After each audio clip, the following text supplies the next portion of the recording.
Hello friends, आज के इस वीडियो के अंदर हम बात करने वाले बिजली विभाग रिक्रूटमेंट 2025 के बारे में।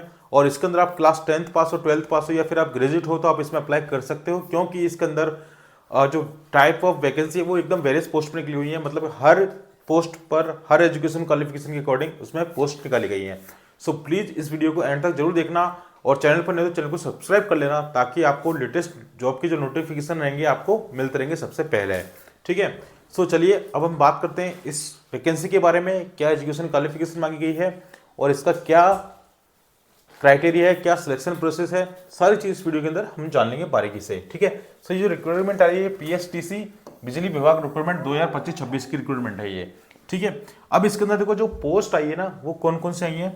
एक तो ये असिस्टेंट लाइनमैन की, एक आई है असिस्टेंट सब स्टेशन अटेंडेंट की है, और एक इलेक्ट्रिशियन की है, और असिस्टेंट इंजीनियर की है, असिस्टेंट मैनेजर की भी है, और अकाउंट ऑफिसर की भी है, और डिविजनल अकाउंटेंट की है, और जूनियर इंजीनियर की भी है यानी कि जेईएन की। ठीक है, और भी है इसके अंदर जैसे कि लॉ ऑफिसर की भी है, टेलीफोन मैकेनिक्स की है, लो डिवीजन क्लर्क की भी है। ठीक है, सो बच्चों यहाँ पर जो टोटल नंबर ऑफ वैकेंसी है वो है कितनी, 609 यानी 609 वैकेंसी है। और ये पद जो है हमेशा खाली जाते हैं। ठीक है, इस बात का आप ध्यान रखिएगा। इसके अंदर आपको चांस नहीं चुकना है, आपको अप्लाई कर देना है। अगर आप एलिजिबल हो, इसमें इच्छुक रखते हो तो आपकी परमानेंट गवर्नमेंट जॉब है, ये गवर्नमेंट जॉब है। ठीक है, ऐसे प्राइवेट जॉब नहीं है। इसके जो फॉर्म फिलअप कैसे होंगे, आपके ऑनलाइन होंगे। ठीक है, क्या प्रोसेस रहेगा, इसका जो नोटिफिकेशन है वो भी मैं आपको विद प्रूफ यहाँ पर अभी दिखा दूंगा, ताकि आपका जो कंफ्यूजन है वो दूर हो जाएगा। ठीक है, चलिए ठीक है, सो प्लीज वीडियो के अंदर एंड तक जरूर बने रहना, है ना। और ये ऑल इंडिया लेवल की वैकेंसी है, मेल एंड फीमेल दोनों ही इसके लिए अप्लाई कर सकते हैं आराम से। ठीक है, अब देखिए इसके अंदर जो एज क्राइटेरिया जो मांगा गया है कि भाई एज कितनी होनी चाहिए, तो मिनिमम जो एज है वो है 18 साल। ठीक है, और जो मैक्सिमम एज है वो है 37 ईयर्स। ठीक है, और इसके अंदर जो आपको एज रिलेक्सेशन मिलेगा +5 ईयर्स का किसके लिए, एससी और एसटी के लिए, और +3 ईयर्स का आपको मिलेगा ओबीसी कैटेगरी के लिए। ठीक है, अगर आप इन कैटेगरी से बिलोंग करते हो तो आपको ये एज रिलेक्सेशन आपको मिल जाएगा। ठीक है, तो जो 37 में आप +5 कर लेना, तो अगर एससी कैंडिडेट हो तो उनके लिए वो एज हो जाएगी, और 37 में आप 3 ऐड कर देना यानी कि 40 ईयर्स ये हो जाएगी ओबीसी कैंडिडेट की। ठीक है, और 42 हो जाएगी उनकी एससी और एसटी कैंडिडेट वालों के लिए। ठीक है, चलिए अब मैं इसमें बताता हूं इसका सिलेक्शन प्रोसेस क्या है, सैलरी कितनी मिलने वाली है इसमें आपको। ठीक है, ये देखिए, तो इसका जो सिलेक्शन प्रोसेस है मैं यहाँ पर आपको क्लियरली यहाँ पर दिख रहा होगा कि सबसे पहले आपका एक ऑनलाइन टेस्ट होगा, जो कैसा होगा, रिटर्न एग्जाम होगा, आपका ऑनलाइन टेस्ट होगा। ठीक है, उसके बाद में आपका जो होगा क्या होगा, डॉक्यूमेंट वेरिफिकेशन होगा, फिर मेडिकल होगा और डॉक्यूमेंट वेरिफिकेशन होगा। मतलब कि रिटर्न एग्जाम होगा, डॉक्यूमेंट वेरिफिकेशन होगा और मेडिकल होगा, और आपको सीधी ज्वाइनिंग मिल जाएगी। ठीक है, तो ये है इसका सिलेक्शन प्रोसेस। ठीक है, इसके अंदर रिटर्न एग्जाम होगा, है ना। चलिए अब इसके अंदर तो एजुकेशन क्वालिफिकेशन की बात करें तो जो मांगी गई है वो क्या मांगी गई है, 10th 12th और ग्रेजुएशन, या फिर आपने आईटीआई भी कर रखा हो या डिप्लोमा कर रखा हो या डिग्री हो आपके पास में, तो वो भी अप्लाई कर सकते हैं। तो काफ़ी ज़्यादा एक अच्छा चांस है आपके पास में इस वैकेंसी को अप्लाई करने के लिए। ठीक है, चलिए आगे बढ़ते हैं और भी कुछ इंपॉर्टेंट चीज़ जानते हैं इस रिक्रूटमेंट के बारे में।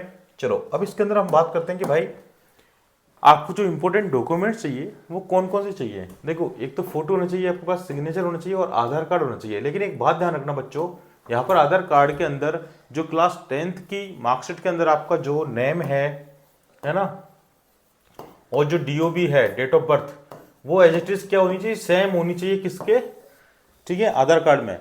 मतलब कि आधार कार्ड में और जो क्लास 10th के अंदर जो आपका नाम और डीओबी है वो सेम होना चाहिए। अगर ऐसा नहीं है तो आप आधार कार्ड को अपडेट करवा लीजिएगा, अदरवाइज आपको प्रॉब्लम होगी।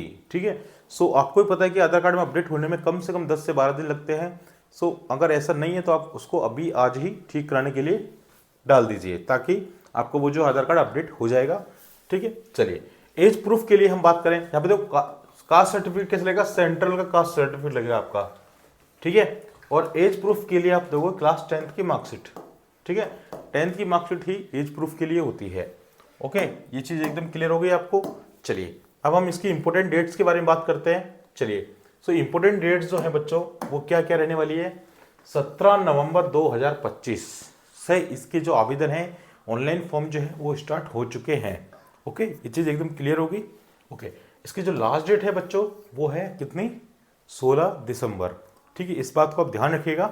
16 दिसंबर इसकी लास्ट डेट है ना, तो आप आराम से इसमें अप्लाई कर सकते हैं, अभी काफ़ी समय है। और अगर आपके डॉक्यूमेंट्स में कुछ कमी है तो आप वो भी पूरा कर सकते हैं। ठीक है, मैंने आपको बहुत पहले ही ये वैकेंसी बता दी है। ठीक है, तो अगर आपने चैनल को सब्सक्राइब नहीं किया है तो प्लीज़ सब्सक्राइब जरूर कर लें, ताकि आपको नोटिफिकेशन जो है आराम से सबसे पहले आपको मिलते रहेंगे। ठीक है, चलिए अब हम बात करेंगे कुछ इसकी इंपॉर्टेंट डेट्स की बात हो गई। अब हम बात करेंगे भाई कि इसकी जो नोटिफिकेशन है वो कहाँ है। तो देखिए, मैं आपको यहाँ पर नोटिफिकेशन सीधा ओपन करके यहाँ पर आपको दिखा देता हूँ। ठीक है, यहाँ पर आप देख सकते हैं ये इसका नोटिफिकेशन है। ये देखो, नंबर ऑफ वैकेंसी 125 किसकी है, लाइनमैन असिस्टेंट की। मैं यहाँ पे क्लिक करके दिखा देता हूँ आपको। देखो, assistant lineman ALM 129, assistant sub station attendant 195, electrician grade second की 15। टोटल नंबर ऑफ वैकेंसी कितने 339 है। ठीक है, और यहाँ पर दूसरे पार्ट में आइए आप, यहाँ पर देखो असिस्टेंट मैनेजर IT की है कितनी 3, असिस्टेंट अकाउंट ऑफिसर की है 2, डिवीजन अकाउंटेंट की है 11, जूनियर इंजीनियर यानी इलेक्ट्रिकल में कितनी है 110 है। ठीक है, चलिए, और यहाँ पे सिविल इंजीनियर की भी है 15, जूनियर इंजीनियर कम्युनिकेशन के लिए है 6, लो ग्रेड ऑफिसर की है 2, और टेलीफोन मैकेनिक्स की है 10, और लोअर डिवीजन क्लर्क टाइपिस्ट की है 35, और जो लास्ट लोअर डिवीजन क्लर्क यानी अकाउंट्स के लिए जो काम करेगा उसकी है 15। टोटल नंबर ऑफ वैकेंसी इधर हो रही है कितनी 270, और इधर कितनी हो रही है 339। आप इनको ऐड करोगे तो उतना ही आपका आ जाएगा जो वैकेंसी मैंने आपको पहले बताई थी। ठीक है, तो ये देख सकते हैं ये ऑफिशियल नोटिफिकेशन है। ठीक है, अगर आपको ये ऑफिशियल नोटिफिकेशन आपको चाहिए तो मैं डिस्क्रिप्शन के अंदर इसका जो है लिंक आपको प्रोवाइड कर दूंगा, वहां से आप जाकर डायरेक्ट अप्लाई कर सकते हैं। और इसका जो अप्लाई लिंक है वो भी आपको डिस्क्रिप्शन के अंदर मिल जाएगा, वहां से जाकर भी आप डायरेक्टली इसमें अप्लाई कर सकते हैं। ठीक है, ये चीज एकदम आपको क्लियर हो गई होगी। ओके, सो यहां तक तो मैं समझ सकता हूं कि आपको कोई डाउट नहीं होगा, है ना। चलिए आगे बढ़ते हैं और भी कुछ इंपॉर्टेंट चीज जानते हैं इस वीडियो के बारे में। चलिए, सो अगर देखो हम इसकी जो ऑर्गेनाइज जो मेन वेबसाइट है इसके मैंने ऊपर लिंक कर दिया है। ठीक है, सो ये Punjab state transmission corporation limited की वैकेंसी है। ठीक है, यहाँ पर आप आराम से यहाँ पर आकर मैं आपको इसका जो अप्लाई करने का जो लिंक है मैं आपको डायरेक्ट दे दूंगा, ताकि आप डायरेक्टली वहां जाकर सीधा फॉर्म फिलअप कर पाओगे। ठीक है, यहाँ पर आप इसकी ऑफिशियल वेबसाइट पर आप डायरेक्टली यहाँ पर आ सकते हो, सारी इन्फॉर्मेशन आप देख सकते हो। ठीक है, यहाँ पर सारे नोटिफिकेशन यहाँ पर आपको दिखाई देंगे, वहां पर आप क्लिक करके डायरेक्टली आप फॉर्म फिलअप के लिए अप्लाई कर पाओगे। ठीक है, सो ये चीज जो है मैंने आपको बता दी है। अगर चैनल को सब्सक्राइब नहीं किया सब्सक्राइब कर लेना और फ्रेंड्स के साथ शेयर कर देना, ताकि उनको भी इस रिक्रूटमेंट के बारे में पता चले। तो फिर मिलते हैं नेक्स्ट वीडियो के अंदर। कोई डाउट हो कमेंट कर देना, मैं रिप्लाई करूंगा। फिर मिलते हैं नेक्स्ट वीडियो के अंदर। Bye bye, all the best guys.